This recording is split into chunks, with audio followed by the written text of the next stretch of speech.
I stared at the text message on my phone, reading it 3 times to make sure I understood correctly. My brother Marcus had just informed me, not asked, informed, that he'd sold my building. The one in downtown that I'd purchased 6 years ago when the neighborhood was still considered up and coming. The text had come through at 2:47 p.m. on a Tuesday. I was in a meeting with the City Planning Commission about the new zoning proposals. My phone was on silent, but I'd glanced down when it lit up during a break in the presentation. Sold your worthless building for $200,000. Family needs the money more than you. No question mark. No request for permission. Just a statement of fact, as if he had every right to liquidate my property. I set the phone face down on the conference table and returned my attention to the zoning maps. The building Marcus was referring to, the worthless one, was currently valued at $8.5 million according to the last assessment. It housed 3 successful businesses on the ground floor, premium office space on floors 2 through 4, and luxury apartments on the top 2 floors. The property generated $142,000 in rental income monthly. But Marcus wouldn't know that. None of them would. To my family, I was still Emma, the 29-year-old who wasted her 20s working as a property manager for someone else's buildings. The one who never went to law school like Marcus. The one who didn't marry rich like my sister Victoria. The one who lived in a small 2-bedroom apartment instead of a house in the suburbs. They had no idea that I owned 17 properties across the city. That my property manager job had been managing my own portfolio for the past 4 years. That my small apartment was a penthouse in a building I owned mortgage-free. I'd learned early that my family measured success in visibility. Marcus's law degree from a prestigious university. Victoria's marriage to a tech executive. Their large homes, expensive cars, country club memberships. Those were the markers of achievement in their world. My success was quieter. Buildings that generated passive income. Strategic investments in emerging neighborhoods. A portfolio that grew steadily without fanfare. There was no graduation ceremony for becoming a millionaire. No wedding announcement for financial independence. The meeting concluded at 4:15 p.m. I checked my phone again. 3 more texts from Marcus. Already deposited the check. Don't be mad. You know the family business needs capital. You should thank me for getting $200K for that dump. The family business. Marcus's law firm that he'd opened 18 months ago with Dad's money. The one that was hemorrhaging cash because Marcus spent more on mahogany furniture and premium office space than on actually building a client base. I didn't respond to any of the texts. Instead, I called my attorney. Emma. Tom answered on the second ring. What's wrong? My brother just sold one of my properties without my consent. The Morrison building downtown. Silence on the other end. Then, the $8 million property? Your brother sold it. Claims he got $200,000 for it. That's... Tom paused and I could hear papers rustling. That's fraud. Grand theft. Possibly multiple felonies depending on how he executed the sale. I know. Emma, this is serious. We need to. I know, Tom. I'm not calling to ask what to do. I'm calling to tell you to start the process. Contact the buyer, file the necessary paperwork and report the fraudulent sale. I want this handled by the book. Understood. I'll need to loop in the police, probably the DA's office given the amount involved. Do what needs to be done. I hung up and drove to my parents' house. It was Tuesday, which meant family dinner. The mandatory weekly gathering where everyone showed up to eat Mom's pot roast and pretend we were a functional family. I arrived at 6:30 p.m. right on time. Marcus's BMW was already in the driveway, parked at an angle that took up enough space for 2 cars. Victoria's husband's Tesla was there too, gleaming white and impossibly clean. Inside, the smell of roasting meat filled the house. Mom was in the kitchen, wearing her apron that said Queen of the Kitchen in flowery script. Dad sat in his recliner watching the financial news, even though his understanding of finance was limited to complaining about taxes. Emma. Mom called out when she saw me. You're here. Marcus just told us the most wonderful news. I set my purse down on the entry table. Did he? About selling that old building of yours. $200,000. Can you imagine? For that old thing. She bustled over, wiping her hands on her apron. Marcus said you'd been trying to sell it for years. Isn't it wonderful that he finally found a buyer? I hadn't been trying to sell it. I'd never mentioned selling it. The building wasn't even listed. Where is Marcus? I asked. In the dining room with your father and Victoria. They're celebrating. I walked into the dining room. Marcus sat at the head of the table, the seat usually reserved for Dad, with a glass of what looked like expensive scotch. Dad's scotch from the bottle he only opened for special occasions. Victoria and her husband Trevor sat across from each other, also holding glasses. Emma. Marcus stood up, grinning widely. He looked like he'd already had more than one drink. There she is. I was just telling everyone about the sale. Were you? You don't have to thank me. He waved his glass expansively. That's what family does, right? Look out for each other. When I heard Johnson Properties was looking for something in that area, I immediately thought of your building. Figured I'd help you out. Victoria leaned forward. It's really generous of Marcus, Emma. That building has been sitting there doing nothing for years. Has it? I pulled out a chair and sat down. Well, yeah. Victoria exchanged a glance with Marcus. I mean, you've been managing it, but it's not like you own it or anything. You were just taking care of it for whoever owns it, right? Right, I said softly. Trevor, Victoria's husband, spoke up. He worked in tech and always seemed uncomfortable at these family dinners. Actually, I thought Emma mentioned she. The important thing, Marcus interrupted, is that I got you a great deal. Johnson Properties wanted to lowball at $150,000, but I negotiated up to $200,000. You're welcome. That's my Marcus, Dad said, walking in with his own glass of scotch. Always looking out for his little sister. That's the lawyer in him. Natural negotiator. $200,000, Mom repeated, following Dad into the room. Emma, sweetie, what are you going to do with all that money? You could finally buy a real house. Something with a yard. Marcus leaned back in his chair. Actually, I already deposited the check. The room went quiet. You what? Victoria asked. I deposited it. Into the firm's account. Marcus shrugged. Emma knows we needed capital. The firm is in a crucial growth phase. Once we're profitable, I'll pay her back. With interest. Dad nodded approvingly. Smart thinking. Keep it in the family. Marcus, Mom said slowly, you should have asked Emma first. Why? The money's going to help the family business. Emma's part of the family. It all works out.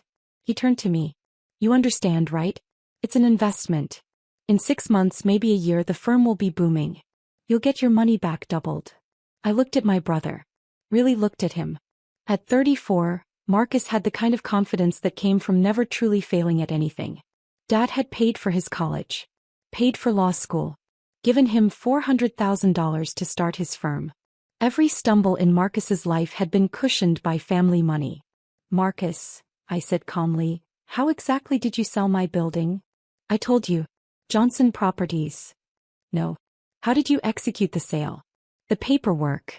The deed transfer. He waved his hand dismissively. Details. I'm a lawyer, Emma. I know how to handle real estate transactions. So you forged my signature. The room went very still. I didn't forge anything, Marcus said, but his voice had lost some of its confidence. I had power of attorney. No, you don't. Dad gave me power of attorney for family properties years ago. I turned to Dad. Did you? Dad looked uncomfortable. Well, yes, but that was for my properties, not. The building is mine, I said. Not Dad's. My name on the deed. My property tax payments. My tenants. Marcus laughed, but it sounded forced. Come on, Emma. Don't be dramatic. You don't own that building. You manage it. There's a difference. I purchased it in April 2019 for $2.3 million. Cash sale. No mortgage. Would you like to see the deed? Victoria gasped. $2 million? Emma, where would you get $2 million? That's impossible, Marcus said. You were making what, $45,000 a year as a property manager? I made $45,000 working for someone else. Then I started working for myself. Mom sat down heavily. Emma, sweetie, are you feeling okay? Maybe we should.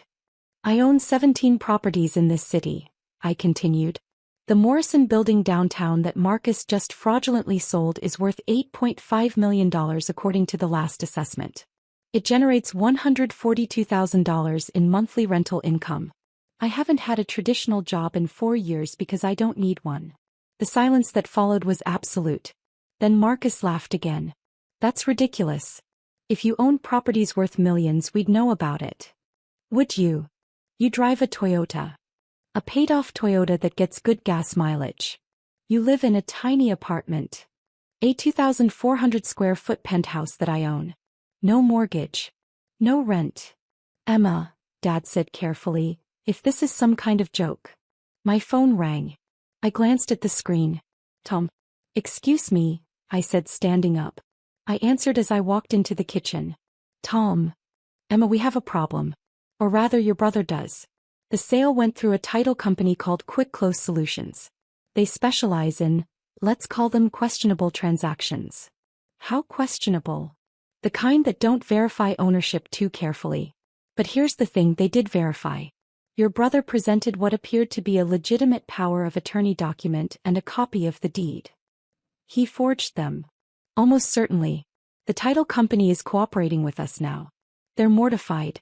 Apparently this is going to cost them their license. They're claiming your brother presented very convincing documentation. What about the buyer? Johnson Properties is legitimate. They thought they were buying from the owner's representative. They're threatening to sue everyone involved.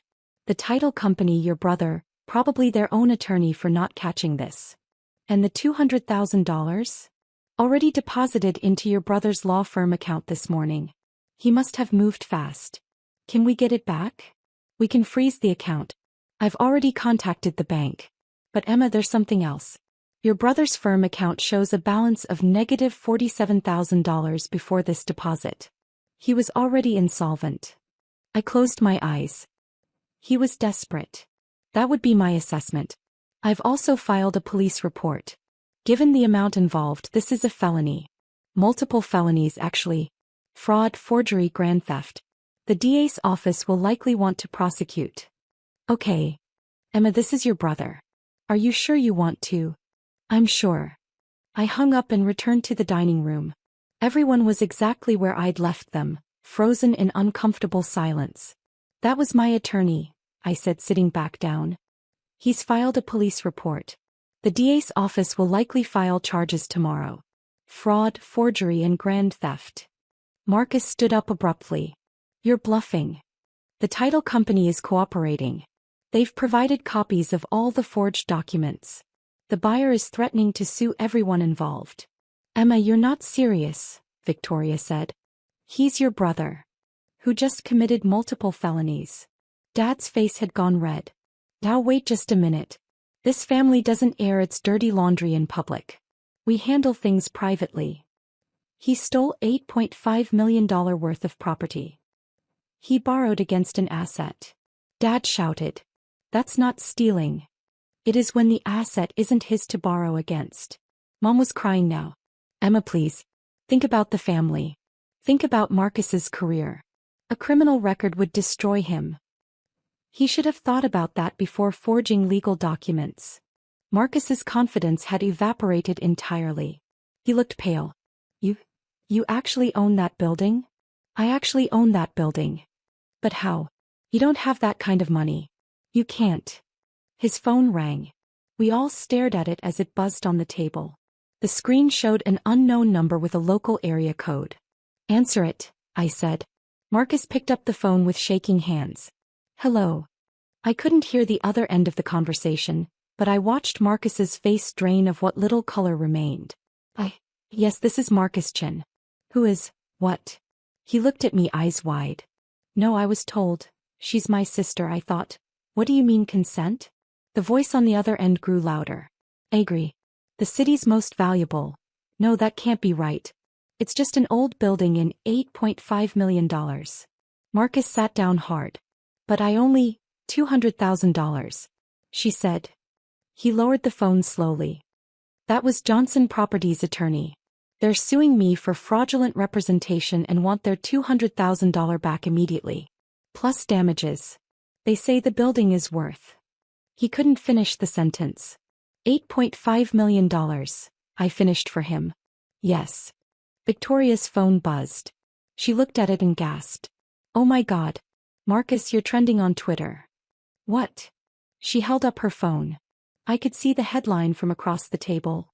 Local attorney sells $8.5 million building without owner's consent. Trevor leaned over to look. That's the Johnson Properties corporate account. They have 200,000 followers. Victoria kept scrolling. Real Estate Weekly picked it up. So did the Legal Times. She looked at Marcus. They're calling it the biggest property fraud case of the year. Dad stood up. This is fixable. We'll hire a better lawyer. We'll. With what money? I asked. Marcus's firm is $47,000 in debt even with the stolen $200,000. You refinanced this house to give him startup capital. Victoria, didn't you and Trevor co-sign his office lease? Victoria went pale. How do you know that? I make it my business to know things about my investments. We're not your investments. Marcus shouted. We're your family. Then why did you steal from me? I didn't steal. I was helping. The firm just needs more time to. The firm is failing, I said. It's been failing since month 3. You have 2 clients, Marcus. Your monthly expenses are $47,000. Your monthly revenue is $6,000. You were never going to make it. Mom was sobbing openly now. Emma, how can you be so cruel? He's your brother. He made a mistake. He committed multiple felonies. My phone rang again. Tom. The police are on their way to your brother's house, he said when I answered. They'll probably arrive within the hour. I wanted to give you a heads up. Thank you. There's something else. The Bar Association got wind of this. They're opening an ethics investigation. Even if your brother isn't convicted criminally, he'll almost certainly lose his license. I looked at Marcus. He'd heard enough of the conversation to understand. His entire body was shaking. Emma, he whispered. Please. I'm sorry. I made a mistake. I'll fix it. I'll sell my car, the furniture, whatever it takes. Just don't let them arrest me. You can't fix this, Marcus. You don't have $8.5 million. You don't even have $200,000 anymore.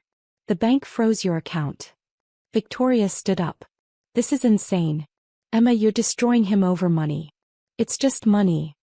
It's not about the money. Then what is it about? I looked around the table.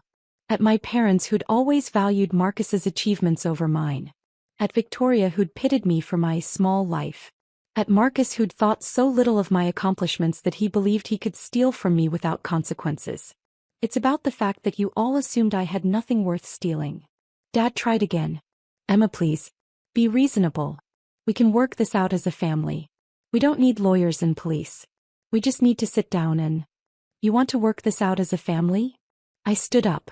Fine. Here's my offer. Marcus returns the $200,000 immediately. All of it. Then he pays fair market value for the building, $8.5 million, or the sale is voided and he faces criminal charges for fraud and theft. That's impossible. Marcus shouted. I don't have $8.5 million. Then you shouldn't have sold my building.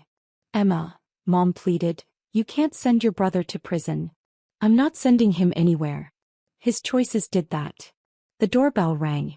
We all froze. Dad went to answer it. I heard low voices, then Dad saying, there must be some mistake. 2 police officers appeared in the dining room doorway. Marcus Chin, the taller one asked. Marcus stood slowly. Yes. Sir, we have a warrant for your arrest for fraud, forgery, and grand theft. You have the right to remain silent. Mom screamed. Victoria started crying. Dad tried to argue with the officers, explaining that this was all a misunderstanding, a family matter. Something that could be resolved without involving the police. Marcus just stood there as they handcuffed him. He looked at me as they led him toward the door. I'm your brother, he said quietly. I know, I replied. That's what makes this so disappointing. After they left, the house descended into chaos. Mom collapsed into a chair, wailing about her son. Dad started making phone calls, trying to find a criminal attorney who could get Marcus out on bail. Victoria alternated between crying and yelling at me about family loyalty. Trevor pulled me aside in the kitchen. Emma, I know this is complicated, but I need to ask, Victoria and I co-signed Marcus's office lease. If his firm goes under, you'll be responsible for the rent. Yes. That's $8,000 a month for the next 3 years. I know. He ran a hand through his hair. We can't afford that. Not with our mortgage and the kids' school and... He looked at me carefully. You really own 17 properties? Yes. And you've been listening to us talk about money troubles for years without saying anything? Would you have believed me if I had? He was quiet for a moment. Probably not. He paused. Is there anything you can do? About the lease. The building Marcus leased his office in. Who do you think owns it? Trevor's eyes widened. No. I can terminate his lease for cause given the criminal charges. You and Victoria won't be liable. Why would you do that? After what Marcus did. Because you weren't the one who stole from me. And because Victoria is going to have enough problems being married to an ex-con's sister. She doesn't need financial ruin on top of it. His expression shifted to something like respect. You're not what I expected. No one ever expects the quiet one to have power. Later that night, after I'd left my parents' house and returned to my penthouse, Tom called with an update. Marcus made bail. $100,000. Your father refinanced his house again. That house must be mortgaged to 3 times its value by now. Close. I'm sending you the preliminary damage assessment. Johnson Properties is demanding the full $8.5 million value plus damages. The title company is facing bankruptcy. Their insurance won't cover fraud, so they're personally liable. And the Bar Association moved fast. Marcus's license is suspended pending investigation. His firm. Effectively dead. His 2 clients have already retained other counsel. The office is closed. And here's something interesting. 16 of his creditors have filed claims. His firm owes $340,000 to various vendors, contractors, and suppliers. Let me guess. Dad paid the glamorous expenses. Marcus never paid the boring ones. Exactly. He owes his IT company $23,000, his janitorial service $8,000, his printing company $34,000. All the invisible work that keeps an office running. That sounds like Marcus. One more thing. The story hit the national news. Wall Street Journal picked it up. Silicon Valley-style fraud comes to Midwest real estate market. You're mentioned as the victim, though they didn't use your name. Great. Emma, your brother is ruined. His career is over. His reputation is destroyed. He'll likely face prison time. Are you okay with that? I looked out my penthouse windows at the city lights. At the skyline that included 4 buildings I owned. At the life I'd built quietly, methodically, without anyone's help or approval. I'm not happy about it, I said. But yes, I'm okay with it. He didn't just steal money, Tom. He stole because he genuinely believed I was worth stealing from. That I had nothing of value. That I was too insignificant to matter. And now everyone knows better. The next morning, my phone started ringing at 6:47 a.m. I let it go to voicemail while I made coffee. By the time I'd finished my first cup, I had 8 voicemails and 14 text messages. All from family members I hadn't heard from in years. Cousins, aunts, uncles. All suddenly very interested in how I was doing. All asking about the terrible situation with Marcus. All carefully dancing around the question they really wanted to ask. Was I really worth $8.5 million? The only message I responded to was from Victoria. Emma, I'm sorry. For everything. For assuming. For judging. For not defending you when I should have. I know it doesn't fix anything, but I wanted you to know. I texted back. Thank you. That means something. 3 weeks later, Marcus pleaded guilty to fraud and forgery. The DA offered a deal. 5 years probation, full restitution to Johnson Properties, and permanent disbarment. The alternative was trial and likely prison time. He took the deal. The restitution hearing was set for 2 months later. Marcus couldn't pay. Dad couldn't pay. The house was already overmortgaged. Victoria and Trevor had nothing. Johnson Properties was demanding immediate payment or they'd push for jail time despite the plea deal. The night before the hearing, Dad called me. Emma, I'm begging you. As your father. Please help him. Help him how? Pay the restitution. You have the money. You could make this all go away. No. He's your brother. Your family. How can you be so heartless? He stole from me, Dad. He forged documents. He committed fraud. And he did it all because he thought I was nobody. Because you all thought I was nobody. We never. You did. Every family dinner, every holiday, every gathering. Marcus the successful lawyer. Victoria the perfect wife. And Emma. Poor Emma working her little job, living in her little apartment, going nowhere. Dad was silent. I worked for this, Dad. Every building, every investment, every dollar. I did it alone because none of you believed I could. And the first moment Marcus thought he could profit from my work, he stole it. Without hesitation. Without permission. Because in his mind I was too insignificant to matter. If you pay the restitution, he won't go to jail. If I pay the restitution, he learns nothing. I hung up.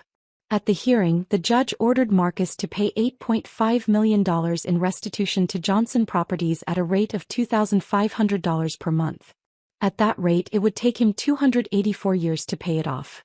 He'd also lost his law license permanently, his office, his car, and his reputation.